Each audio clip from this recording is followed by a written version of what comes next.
अस्सलाम वालेकुम वरहमतुल्लाह। मैं उम्मीद करता हूँ कि आप सब ठीक होंगे और अच्छे से होंगे। अगर आप इस चैनल पे नए हैं तो प्लीज़ चैनल को सब्सक्राइब कीजिए। आज जो हमारा टॉपिक रहेगा वो रहेगा मॉन्ट्रियल प्रोटोकॉल पे।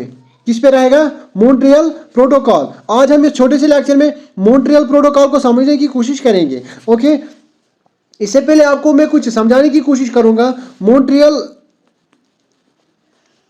मॉन्ट्रियल प्रोटोकॉल होता क्या है? मॉन्ट्रियल प्रोटोकॉल आपको समझाने के लिए मैं यहाँ पर मॉन्ट्रियल प्रोटोकॉल लिखता हूँ।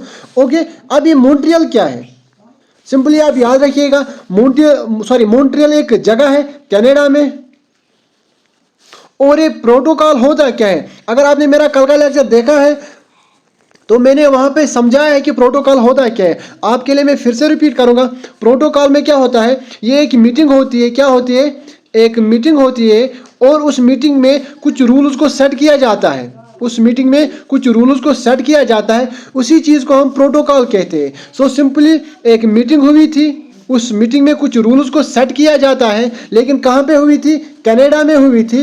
और कनाडा में एक जगह है, उस जगह का नाम मॉन्ट्रियल है। Okay, so simply Montreal protocol means Montreal में एक मीटिंग हुई थी और उस मीटिंग में कुछ रूल्स को सेट किया जाता है। अब हम अपने टॉपिक की तरफ आएंगे, फर्स्ट वन की तरफ जाएंगे। It is an international environmental agreement that was adopted in 1987। आपको समझाने के लिए मैं रिपीट करूंगा। ये एक इंटरनेशनल एनवायरमेंटल एग्रीमेंट है। ये एक इंटरनेशनल एनवायरमेंटल एग्रीमेंट है। इंटरनेशनल मीन्स जिसको दुनिया भर के कंट्रीज साथ देंगे। लेकिन कौन सा एग्रीमेंट था? एनवायरमेंटल एग्रीमेंट था। ओके, और इस एग्रीमेंट को अडॉप्ट कब किया जाता है? 1987।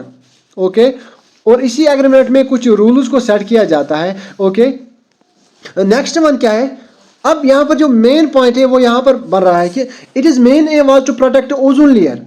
अब जो मॉन्ट्रियल प्रोटोकॉल है, इसका जो मेन मकसद था वो ये था कि प्रोटेक्ट किया जाए किसको? ओजोन लेयर को। सो सिंपली मॉन्ट्रियल प्रोटोकॉल एक मीटिंग को सेट किया जाता है मॉन्ट्रियल में, कनाडा में। लेकिन किसके लिए? किसके लिए? हाँ, for protection of the ozone layer. ये आप याद रखिएगा। अब सीधा एग्जाम में क्वेश्चन बन सकता है, ऑब्जेक्टिव ऐसा बन सकता है कि Montreal protocol is related to, वहां पर ऑप्शंस दिए गए होते हैं फॉर ओजोन प्रोटेक्शन या फॉर ग्रीन हाउस इमिशन या for greenhouse gas emission. So हमारा आंसर जो रहेगा Montreal protocol is related to ozone layer या protection of ozone layer. Okay, I hope ये आपको समझ आ गया होगा। और ये भी आप याद रखिएगा, ओजोन लेयर, ओजोन लेयर। अब ये आप याद रखिएगा, मान लीजिए ये यहाँ पर ओजोन लेयर है। ओके, मान लीजिए ये यहाँ पर सन है। सन से क्या होता है? सन से कुछ रेडिएशंस आते हैं और वो कहाँ से टकरा जाते हैं? वो इस लेयर पे टकरा जाते हैं जिसको हम कहते हैं ओजोन लेयर। ओके, अब ये आप याद रखिएगा, ओजोन लेयर जो है ये किस लेयर में प्रेजेंट है? ये स्ट्रेटोस्फीयर में प्रेजेंट है। किस में? स्ट्रेटोस्फीयर। ये आप याद रखिएगा। आप सीधा क्वेश्चन एग्जाम में बन सकता है, हाँ ओजोन लेयर कहाँ पर प्रेजेंट है? सो कहाँ पर है? It is present in stratosphere. Okay, लेकिन जो ही क्या होता है, सन से कुछ रेडिएशंस आते हैं, उनका जो इफेक्ट आता है या ओजोन होल यहाँ पर होता है, छोटे छोटे पोर्स होते हैं किसको? ओजोन लेयर को। लेकिन अब एग्जाम में ऐसा भी क्वेश्चन बन सकता है, हाँ ozone layer is present in stratosphere, लेकिन इस ओजोन लेयर का इफेक्ट किस लेयर पे पड़ता है?